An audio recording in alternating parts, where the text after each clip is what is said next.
Você pode. Posso? Pode questionar, pôr em questão, pode rebater, fazer a objeção, pode controverter, pode replicar, pode responder. Eu? Você pode. Posso? Você pode. Posso? Pode questionar, pode questionar, pode questionar. Você também pode. Pode, popó. Pode questionar. Eu? Pode, popó.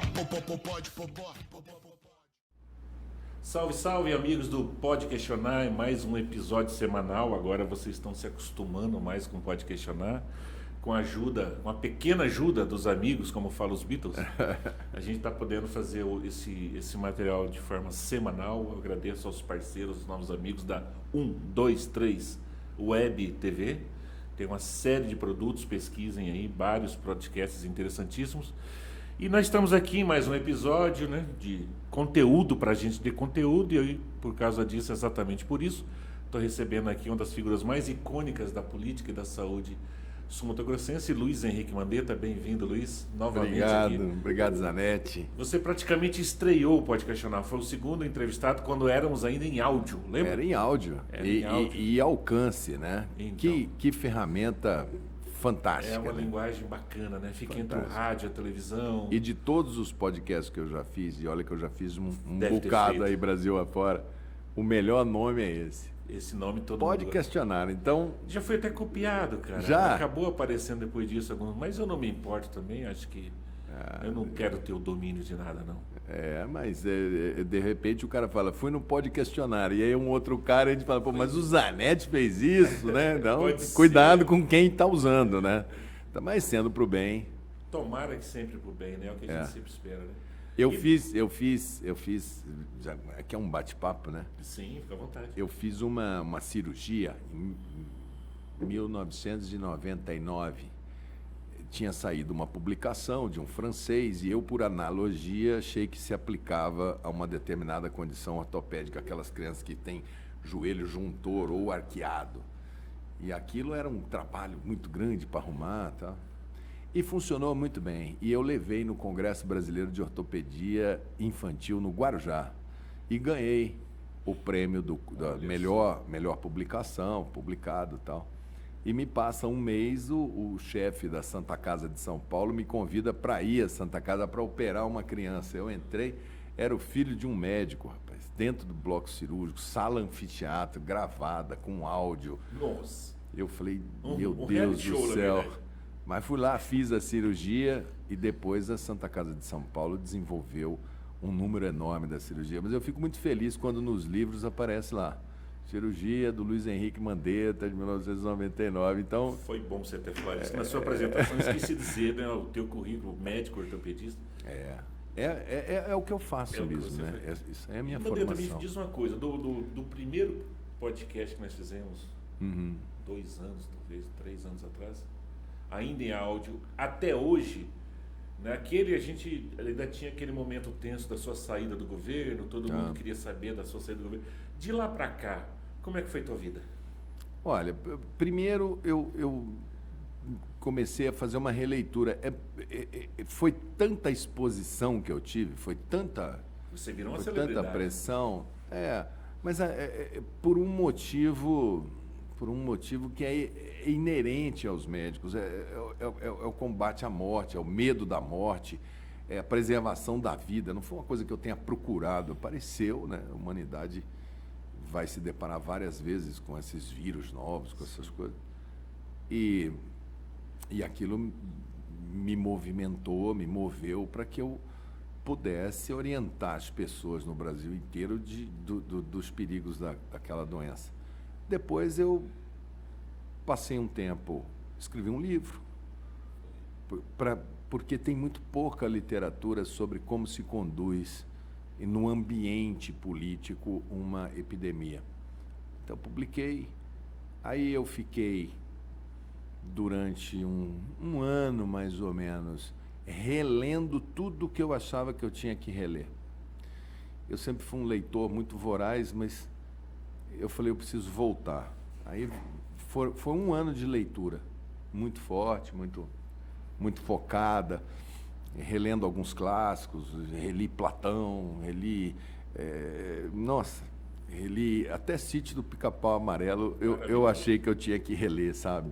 Reinações de Narizinho, enfim, reli o que eu achava que eu tinha que reler, não li nada novo, só revisitei os clássicos que fizeram a minha vida. De Platão a Monteiro Lobato? De Platão a Monteiro Lobato, cara. Perfeito. Li Carlos Drummond de Andrade de novo, li Darcy Ribeiro, Povo Brasileiro de novo.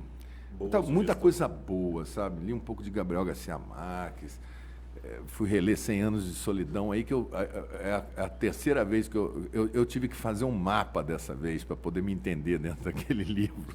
Eu li e anotava do lado para tentar entender, né? Enfim. Foi a Macondo e voltou. Fui a Macondo e voltei. Fiz essa passagem, olhando a política. O meu partido sofreu uma implosão, né? Porque fez uma fusão com outro partido, ficou sem características, os companheiros... Partido, pode falar. Era o Democratas, aí ele fundiu com o PSL, criou-se União Brasil. Mas um partido... Mudou até de número, né? Mudou de número, mudou de gente, mudou de cara. E os companheiros que eram do Democratas saíram, não se sentiram confortáveis com a fusão, porque a senadora Soraya era a presidente e ficou muito mais aqui no Estado aquela figura do PSL, não a do antigo Democratas. Saiu o Zé Teixeira, enfim, saíram bastante gente. Sim. Mas o partido me pediu que fosse candidato. Eu até seria candidato a deputado federal, mas essa pergunta que não havia... Fazem, não é? Não seria uma eleição mais tranquila para ti? Mas não havia, Zanetti, chapa. Porque uma chapa para deputado federal, você tem que ter um conjunto de pessoas que fazem 30 mil, 40 mil, e você soma para fazer a legenda. A mesma coisa aconteceu aqui com o Trade, com o Fábio. Ele saiu candidato a federal, fez uma boa votação, mais do que outros, mas não conseguiu fazer a legenda. E era muito claro que aquela chapa não faria. Mas como tinha que somar votos, me pediram a candidatura, fui candidato ao Senado, fiz uma campanha basicamente só de internet, de vídeo, não visitei, não consegui, não tive perna para visitar mais de 50% das cidades, mas enfim, foi uma votação muito bonita aqui em Campo Grande, muito boa, no interior também. Colaborei com o coeficiente do partido, mas disse para eles, olha, daqui para frente vocês toquem aí a política que eu vou cuidar um pouco da minha vida. Aí comecei a estruturar tudo que eu sei de gestão de sistema público e comecei a trabalhar. Então, alguns lugares eu tenho frequentado fora de Mato Grosso do Sul, Goiás, Amapá, Rio Grande do Sul, Santa Catarina, enfim. Sistemas públicos, nesse caso. Sistemas públicos e algumas empresas privadas. Tem um que desenvolve, eu faço consultoria só para o desenvolvimento, só para validar o que eles estão fazendo. Quer dizer, olha, isso não ficou bom, isso não vai funcionar, o gestor precisa dessa informação, essa informação não está chegando limpa. Então, eu faço essa consultoria para uma grande desenvolvedora de sistema. Enfim, dentro da saúde não tem uma área que eu não tenha... Você encontrou espaço para esse trabalho aqui no Estado? Eu acho que o Estado de Mato Grosso do Sul, ele vem aí de uma ótica em política, em saúde, na gestão Azambuja, muito errática, sabe? Muito confusa. Primeiro, ele trabalha no primeiro governo dele, basicamente com mutirões, né? Mutirão, as tais caravanas, que tem algum apelo político, principalmente ela dá boa filmagem, ela dá boa imagem, ela dá bons depoimentos, né? Mas ela vive da própria ineficiência do sistema, ela existe porque o sistema não funciona. Então eles passam aquele governo ali, enfim, eu ali discordei frontalmente daquela estratégia. Então, eu deixei claro que eu não queria, porque eu tinha apoiado muito forte o Reinaldo, dito para o pessoal da saúde que a gente ia organizar a saúde de Mato Grosso do Sul, mas eles optaram por essa via e eu deixei claro que essa via não contava com a minha simpatia. Sempre fui não aquele crítico diário de demonizar, mas que me poupasse daquele show de horrores. Aí depois o segundo mandato já é um mandato que eu estava no Ministério, e foi um governo, o segundo do Reinaldo, já com mais recursos, mas que eles optaram pela via política, né? Eles botaram o Geraldo Rezende na via política da secretaria, ele atravessou a pandemia, agora está tendo bastante denúncia aí de mau uso de coisa pública, acho que eles têm que se explicar. Enfim, agora que vem uma parte mais técnica, eu acho que agora a secretaria, o Maurício eu conheço há muito tempo, foi meu companheiro aí de Unimed e tal, é um cara estudioso, um cara do bem, sem nenhuma experiência em coisa pública, né? Está aprendendo no cargo. Campo Grande também está com esse caminho, quer dizer, a gente vem aí mascando essa Secretaria de Saúde de Campo Grande há muito tempo e agora está com um secretário político, sem nenhuma experiência de SUS. Então, nós estamos num momento muito perigoso aqui, que nós estamos com o secretário da capital e o secretário de Estado sem experiência de saúde pública. Podemos pagar um preço muito alto na frente. Agora, eles devem saber o que fazem, né? Os indicadores, os indicadores têm caído muito. Saúde pública, a gente mede tudo por indicador. Mortalidade infantil, mortalidade materna, esses indicadores estão piorando muito.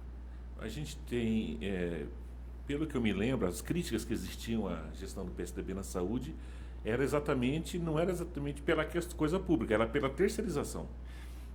Isso é ruim ou isso pode trazer Zanetti, efeitos positivos? O PSDB, na época Mário Covas ainda, criaram uma estrutura que são as OS, Organização Social, na época era o CIP, Civil de Interesse Público. O princípio lá atrás era assim, eu preciso de uma organização social, eu não posso mandar dinheiro para a ONG, porque as ONGs não têm perna, então eu preciso aumentar a competência deles, para eles fazerem trabalhos que o Estado não consegue fazer. Era a época, principalmente de enfrentamento à AIDS, ao HIV, então você tinha, por exemplo, visitar as saunas gays, pontos, visitar ponto de caminhoneiro, funcionário público não consegue fazer isso. Né? Eu lembro que São Paulo tinha um problema grande com rato, porque você sabe que toda cidade tem um número de ratos por habitante. Se você ultrapassa aquilo, você pode ter peste bubônica. Então, você tem que ficar medindo. Aí tem que entrar nas galerias de esgoto, botar as gaiolas, coletar, fazer a conta, para eventualmente você entrar lá, porque não tenha o predador natural do rato ali dentro. Então, para esse tipo de trabalho, que eram trabalhos que você não consegue fazer pela coisa pública, é que se criou, então, uma figura nova no arcabouço jurídico entre o que era a ONG, que era muito pouco regulamentada, e o que era 100% público. Aí passou o tempo e eu acho que foi o Serra, olhou e falou assim, não, se ela pode fazer isso, ela pode fazer outras coisas. Aí começou a fazer hospitais. Então, pegava hospitais e falava, eu vou dar para uma organização social para que ela faça a gestão do hospital, para que ela contrate os médicos, contrate os enfermeiros e eu vou repassar o dinheiro para ela prestar o atendimento. É a terceirização na prática. Aí nós começamos a ver o mau uso. Aí começou a corrupção. Aí você tem inúmeros problemas de corrupção, misturado com alguns bons exemplos de gestão. Você tem algumas estruturas que gerem bem, provém bem, mas ficou muito maculado. O Tribunal de Contas não sabia bem como analisar aquilo. Fica mais suscetível à corrupção quando é terceirizado? É mais difícil fiscalizar, por exemplo? Eu acho que quando você passa dinheiro público, é quase que atávico, né, do político. Você chega e fala assim, olha, você vai contratar aí a limpeza do hospital? Pô, contrata a firma do Mário. Mário é companheiro, tal. Aí vem a perguntar qual Mário, né? Qual Mário? E nós, esse armário invisível, Nossa. né? Pô, olha, eu tenho uma prima que é fisioterapeuta muito boa, tal, tá sem trabalhar, mas, pô, contrata aí. Eu acho que a impessoalidade se perde. Eu acho que o discricionário, o gasto discricionário também é complicado com a coisa pública, mas eu tenho que admitir que o formato 100% público tem vários problemas no seu funcionamento, de difícil solução, a estabilidade, a falta de medir produtividade, o ganho estático, né? Quer dizer, o bom profissional, você imagina que você seja um médico. Aí você imagina que você ganha um salário, um bom salário. Aí falam para você assim, olha, o outro médico que está aí do lado não opera nenhum paciente, ganha o mesmo salário que você. Pô, mas então, como é que fica? O que faz 10 cirurgias fala assim, cara, eu vou fazer 5. Se o outro não faz nenhuma e não existe como tirar.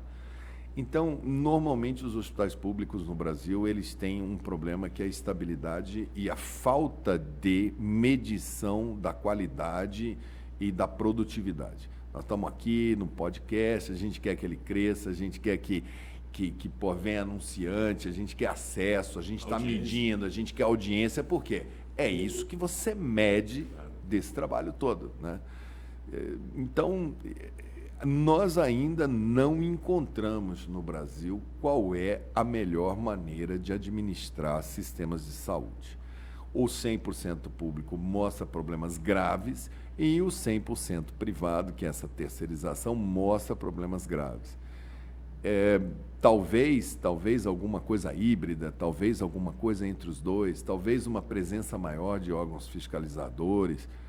Aqui no estado a gente tem um hospital novo em Três Lagoas, que está com OS, mas não mostra a produção. Ponta Porã é um caso, se você olha quanto de dinheiro que se coloca, você vai falar, nossa, mas olha a quantidade de dinheiro aqui em Ponta Porã, por quê? Aí quando você vai ver, aquilo não corresponde ao trabalho prestado. Então a gente tem... E o PSDB ficou marcado por isso, porque eu trabalho muito aqui em Goiás, toda a rede hospitalar lá é OS. O Paraná tem muito OS, São Paulo tem muito OS, onde eles passaram, eles adubaram, eles fizeram isso. Aqui em Mato Grosso do Sul praticamente não foi feito antes.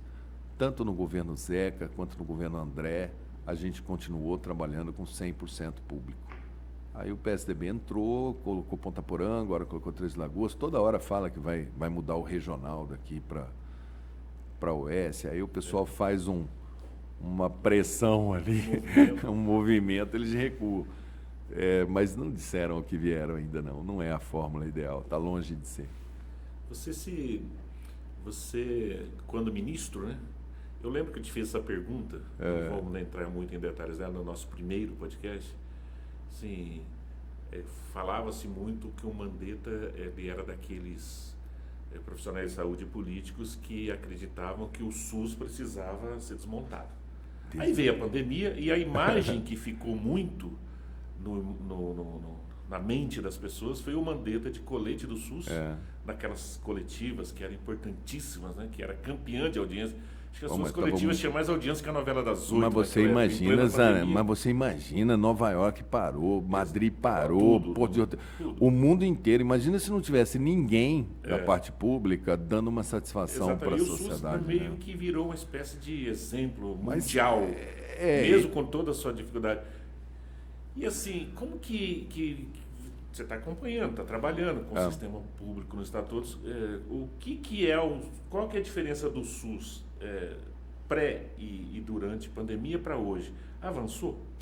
O SUS é um sistema em construção. Sempre, né?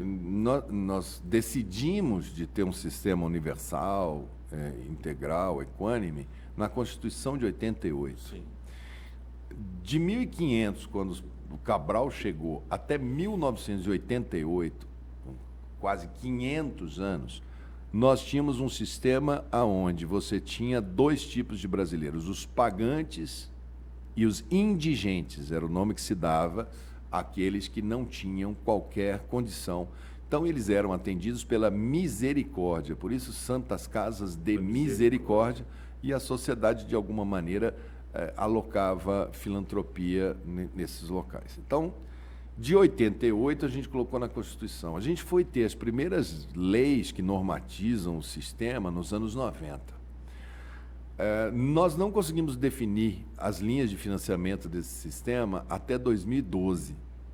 Ainda hoje nós estamos com um problema. O governo atual agora mudou o mínimo constitucional. Nós estamos com um problema de saber com quanto de dinheiro que o sistema vai. Então, vamos dizer que um brasileiro que tivesse nascido no SUS em 1990, ele tem hoje 32 anos de idade. Um jovem. Um jovem.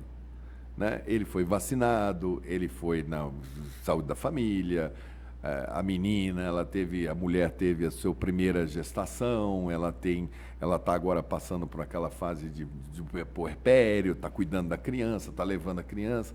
O sistema não pode ser criticado antes de você ter um ciclo pelo menos. Quer dizer, qual a expectativa de vida de um homem no Brasil? 77, 76 anos, e a mulher 79 anos, vai aumentar. Então, nós vamos ter que passar 100 anos, entre 1990 e 100 anos, para a gente falar assim, passamos o primeiro ciclo de vida. Pessoas que foram concebidas, nasceram, viveram, foram atendidas, foram monitoradas, tiveram seus diagnósticos, Ele já fez muito. Ele definiu uma estratégia de atenção primária, ele definiu uma estratégia de vacina, ele definiu uma estratégia de média complexidade, média para baixa no diagnóstico.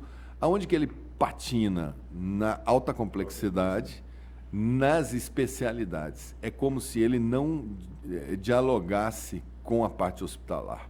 A parte hospitalar sempre com um financiamento muito aquém, os médicos se sentindo profundamente aviltados pelos valores, trabalham ali para fazer uma experiência própria. Olha, eu preciso operar pelo menos uns 100 colo de fêmur antes de eu operar um particular. Então eu trabalho durante 5 anos, 10 anos, me submeto àquilo dali, depois eu vou deixando de lado e vou para o plano de saúde, vou para o particular. Então ele tem um capítulo muito grande aqui do lado. Uma pena que na pandemia, onde você tinha uma oportunidade e por um determinado delta de tempo conseguimos juntar uma fortaleza, ela não tenha se mantido para a gente saber como que ela teria funcionado com comando forte, como havia no início da pandemia.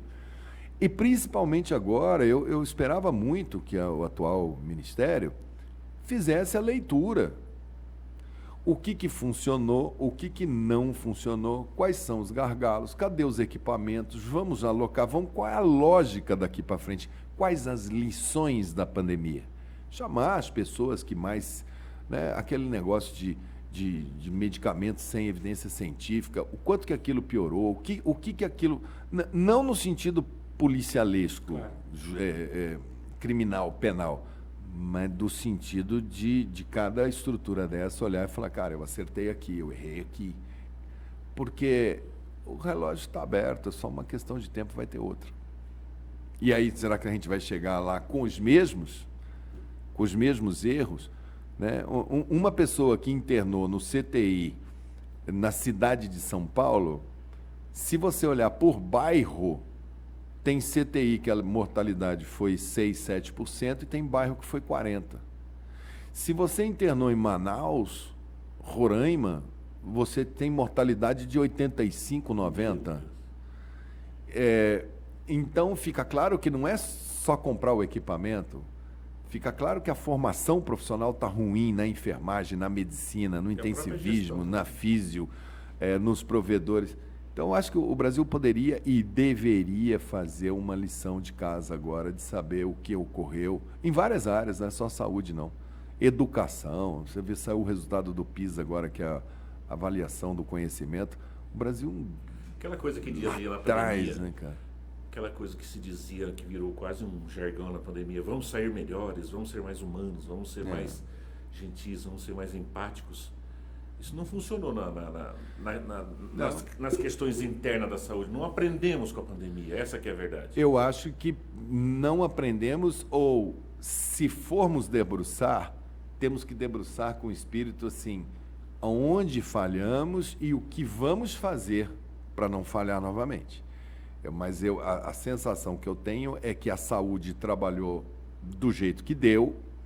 Nós, por exemplo, nós não temos mais nenhuma estrutura de fábrica de insumos em saúde no Brasil. Então, nós não temos coisas... Você fala assim, aquela agulhinha para o cara botar um soro, aquilo está tudo made in China. Pô, um remédio, está tudo made in Índia. Nós já tivemos um parque industrial, perdemos porque não temos escala. Na hora que a China fechou a exportação, era mais perigoso, no começo da pandemia, faltar Vamos supor que aquele vírus não chegasse aqui. Vamos supor, ó, nunca chegou. Nós chegamos quase a zerar a máscara, aquele pedacinho de papel para pôr no rosto, avental, coisa, esparadrapo, sem o qual você não funciona. Se você não tiver as coisas, você não funciona. Aí o cara que tem apendicite, que tem AVC, a mulher que tem prematuro, você perde tudo, né? Então há um movimento no mundo hoje, dos países europeus, dos Estados Unidos, de diminuir a dependência da China como abastecedora global. Quer dizer, esse problema não é só do Brasil. Não. Em quase tudo, na verdade. Então, mas o Brasil podia emergir agora, numa mesa dessa, falando, olha, vamos ganhar escala, sim, né? Sim. E vamos vender para os Estados Unidos, vamos vender para a Europa, vamos se estruturar.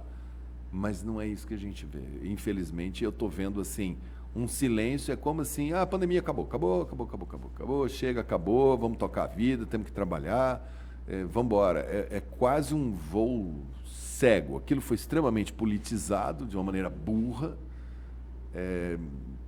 reduziu os impactos daquilo dali a uma discussão política, sendo que ela é geracional. Os livros de história do século XXI, que é o que a gente está vivendo, vão ter que falar da pandemia. Parou o planeta Terra. Olha, dificuldade de aprendizado, empresas que quebraram, estados que tiveram que dar dinheiro para o cidadão, enfim. Você não tem a impressão de que as pessoas não se lembram mais da pandemia? Parece que foi uma obra de ficção. Porque... Mas é que o cérebro é assim, né, cara? O cérebro do ser humano, ele apaga o que é ruim. Por isso que um ruim de 2 anos. Mas por isso que a gente fica assim, antigamente os carros eram melhores, as músicas eram melhores, a escola era muito bom, meu tempo que era bom. As coisas ruins que existiam no nosso tempo de sociedade, e não eram poucas, a gente deleta, porque senão a gente sofre.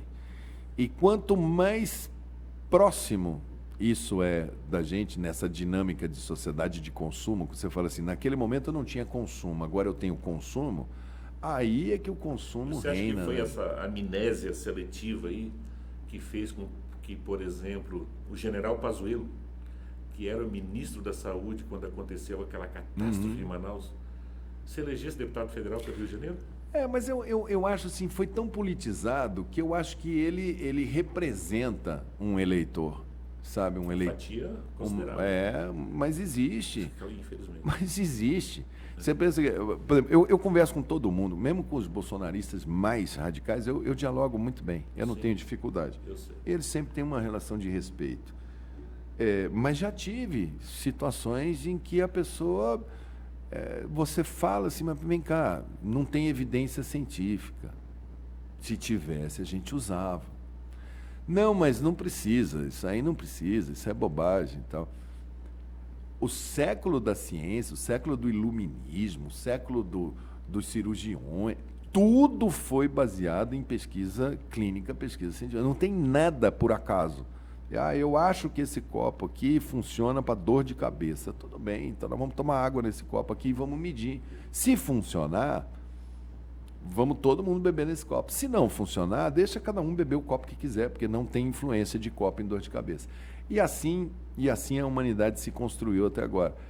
Mas tem pessoas que são obscuras, são pessoas que apostam na crendice. O movimento anti-vacina cresceu demais porque foi politizado, então as pessoas acreditam que a vacina é uma grande invenção da indústria, blá, blá, blá, blá, blá. Esquecem o que foi a polio. Eu estudei no colégio aqui em Campo Grande e eu tinha amigos da minha infância que tinham polio, sequela de polio, no colégio, com aparelhos na perna, com ferragem. Quando começou a vacina...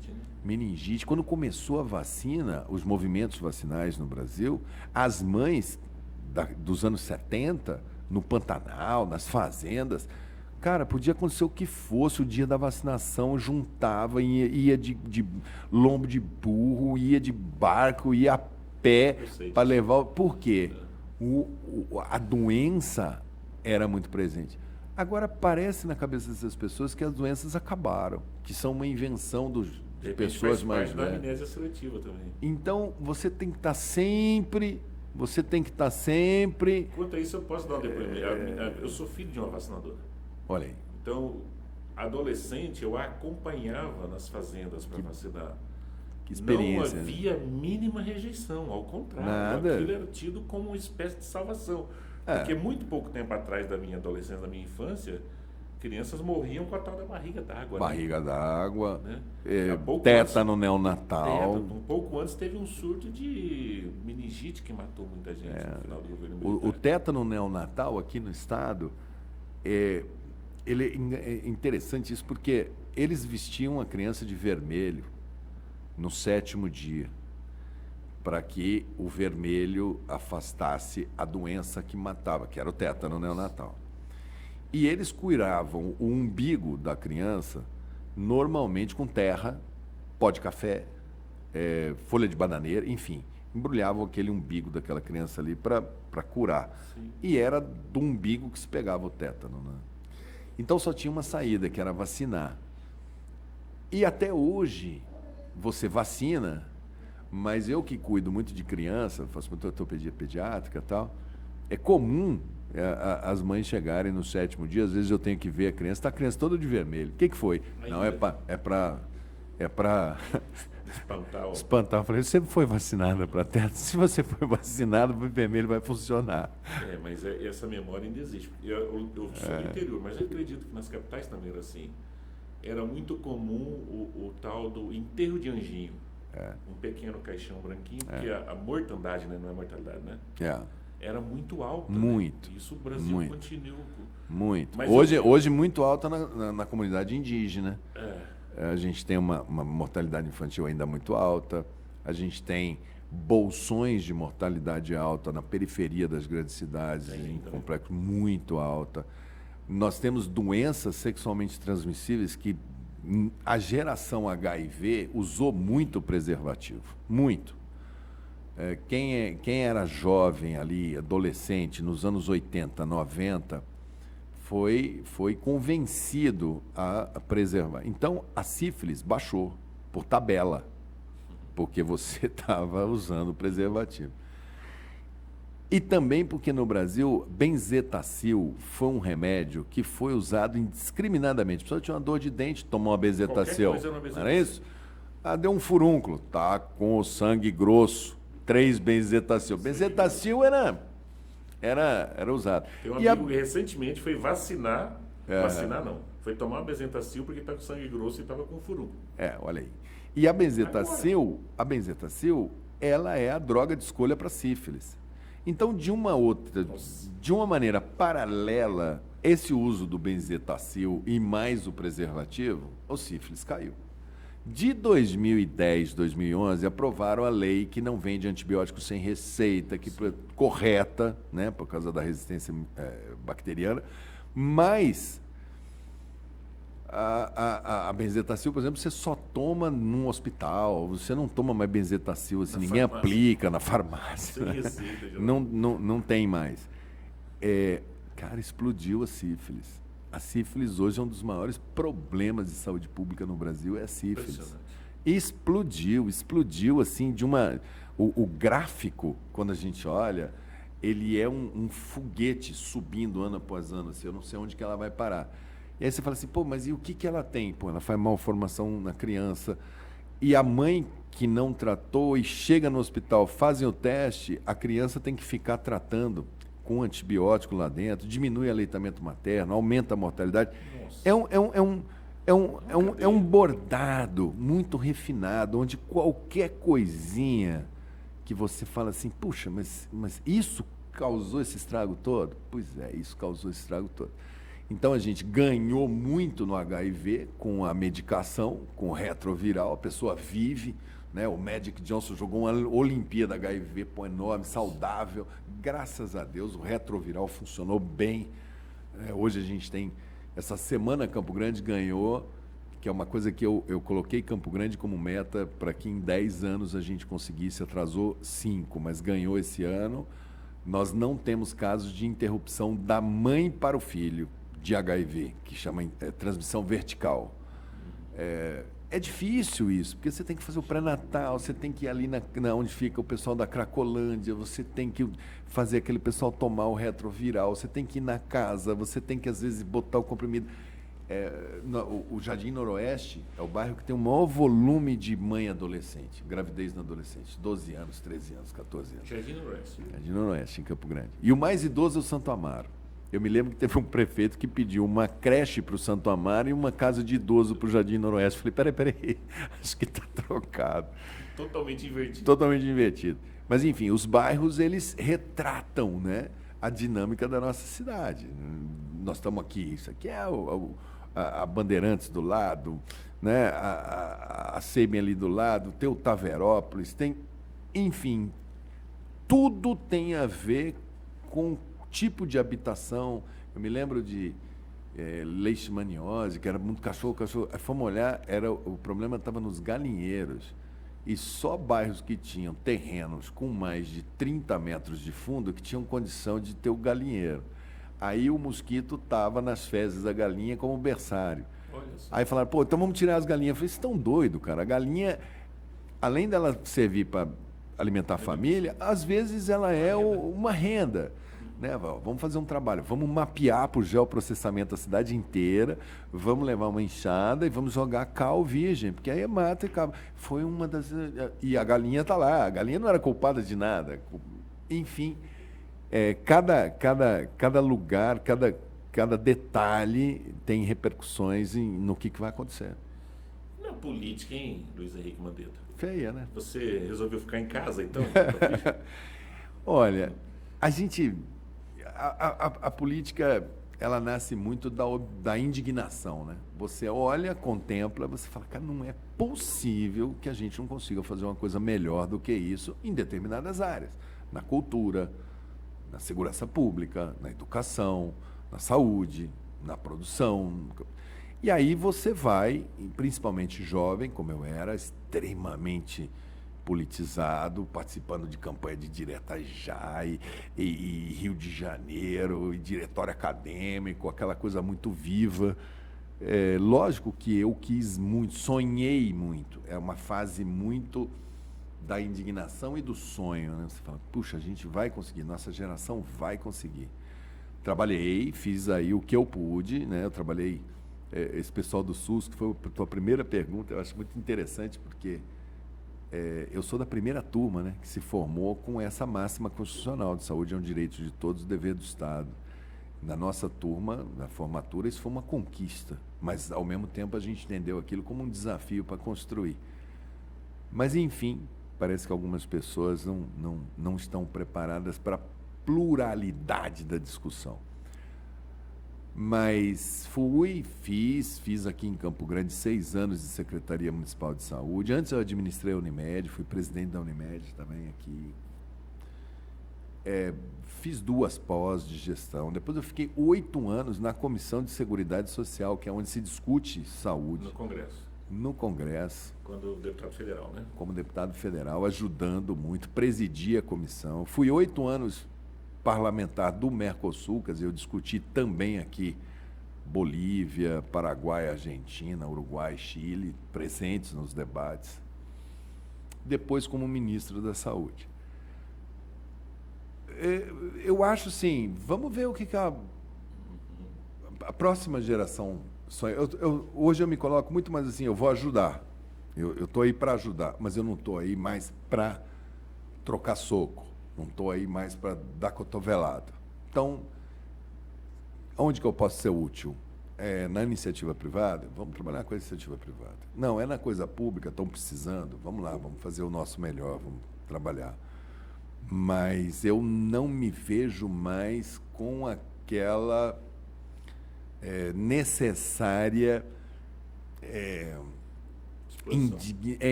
indisposição. É quase como assim... A gente vê que esse povo que está aí ocupa espaços de uma maneira muito agressiva, de tribunais de contas, de tribunal de justiça, de imprensa, ocupa-se tudo isso daí. Eles são muitos, eles vencerão, mas eles não convencerão.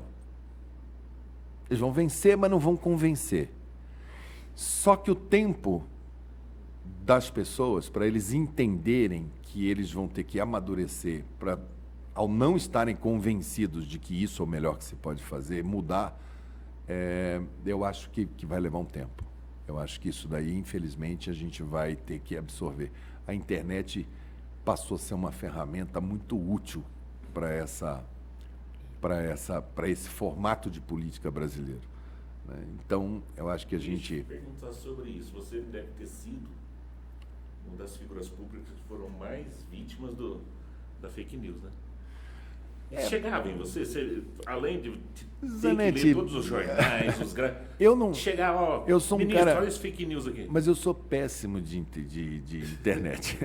Mas chega, as pessoas... Chega. Mas, os sabe, filhos ficam incomodados com aquilo, né? Mexe com a família, né? Mexe com...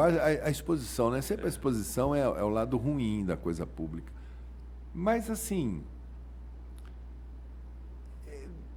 nós somos um povo ainda fruto daquela miscigenação de diáspora africana, do índio, do branco, a sociedade. Isso acontecia no Bar do Zé, isso acontecia no salão de cabeleireiro, o boato, o maldito, né? As pechas, né? Eu acho que a internet ela deu voz para isso, para essa sociedade. Eu acho que ela é mais um reflexo da sociedade que a gente vive. Tem muita coisa boa, tem muita coisa interessante, é uma ferramenta fantástica. Quando eu fui reler as coisas que eu li, a maior parte das coisas são de domínio público. Então, é muito fácil. Eu tenho uma biblioteca que eu posso passar até o final da minha vida lendo, eu não vou ler 0,01 do que eu deveria ler, né? Mas eu acho que a política está se servindo da internet para criar. Eu acho que o ódio, a manipulação pela violência, ela é muito, muito mais eficaz do que a mobilização pelo ideal, a mobilização pelo que tem nexo. Então, eu acho que o Brasil vai viver uma polarização na política que está consolidada, ela está cristalizada. Que eu gosto mais da política do debate, da ideia, do convencimento, e eu não estou vendo espaço para que ela possa prosperar.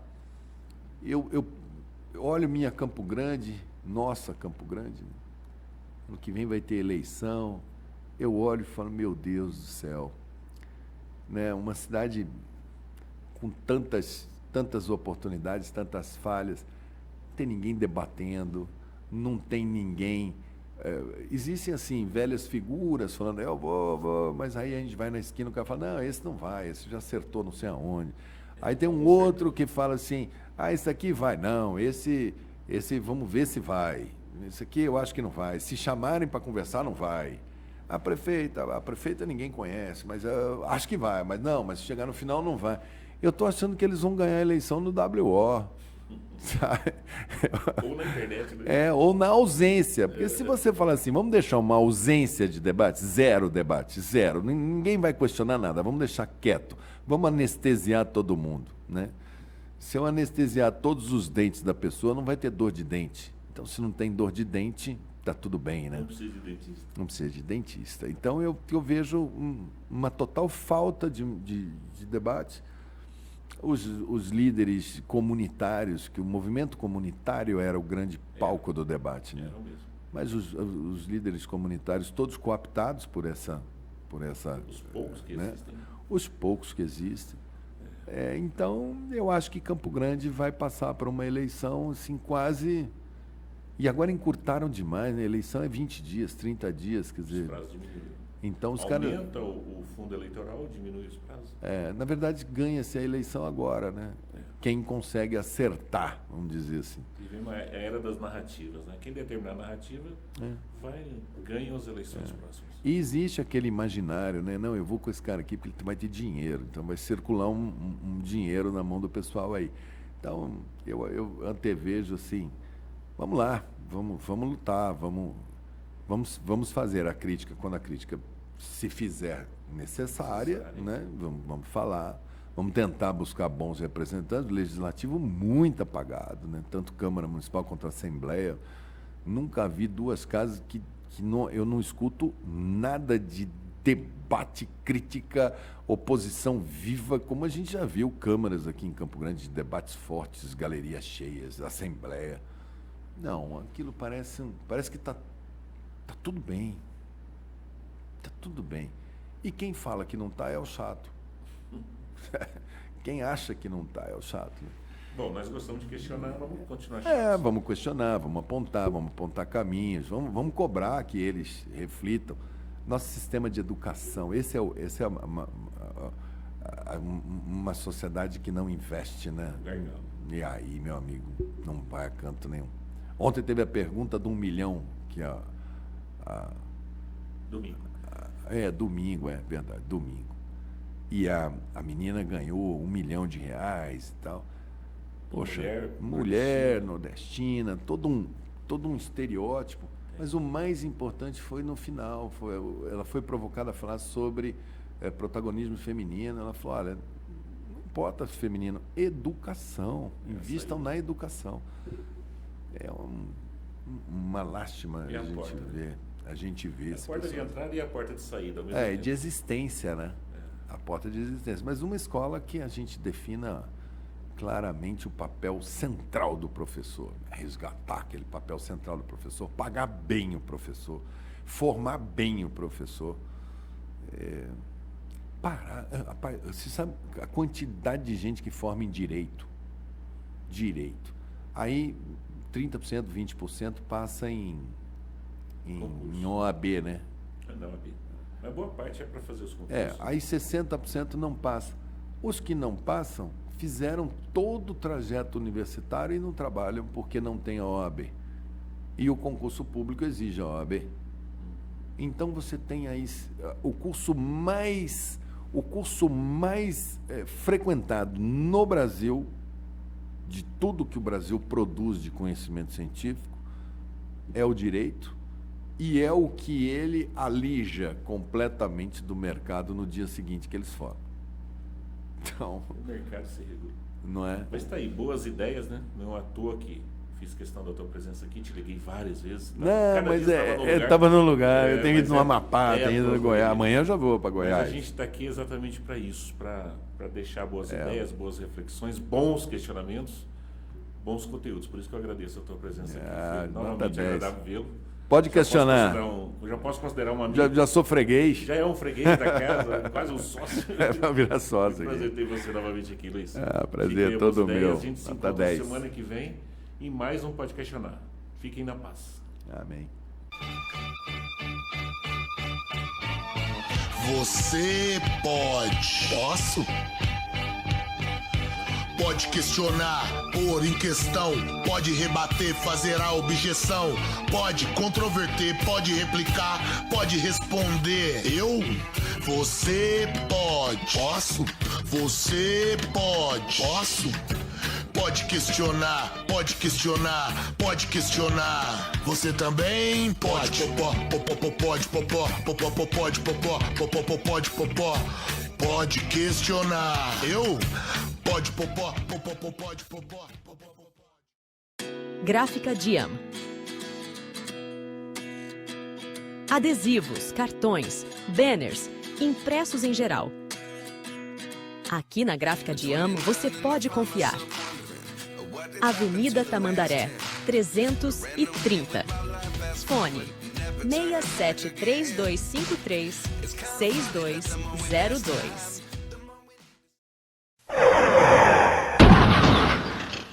Imprevistos acontecem. Solid Benefícios. Seguro veicular completo. Faça sua cotação com o melhor do mercado. Benefícios exclusivos como assistência 24 horas, proteção para terceiros, descontos em combustíveis. Chame no WhatsApp 679-9824-4673.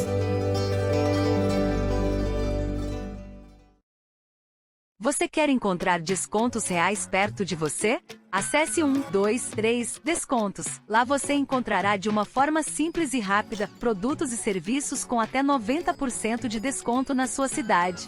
Clique no produto. Faça seu cadastro e comece a economizar. Nunca foi tão simples, fácil e rápido economizar.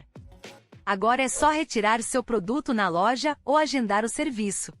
Acesse 123 Descontos. Comprar e economizar em um só lugar.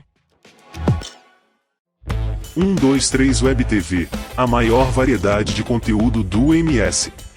Humor e entretenimento. O esporte sul-matogrossense em destaque. Música, nos seus melhores estilos. Empreendedorismo feminino e mundo fitness. Bate-papo sobre carros e muito mais. Mais de 300 mil views por mês. Só aqui, na sua Web TV. www.123webtv.com.br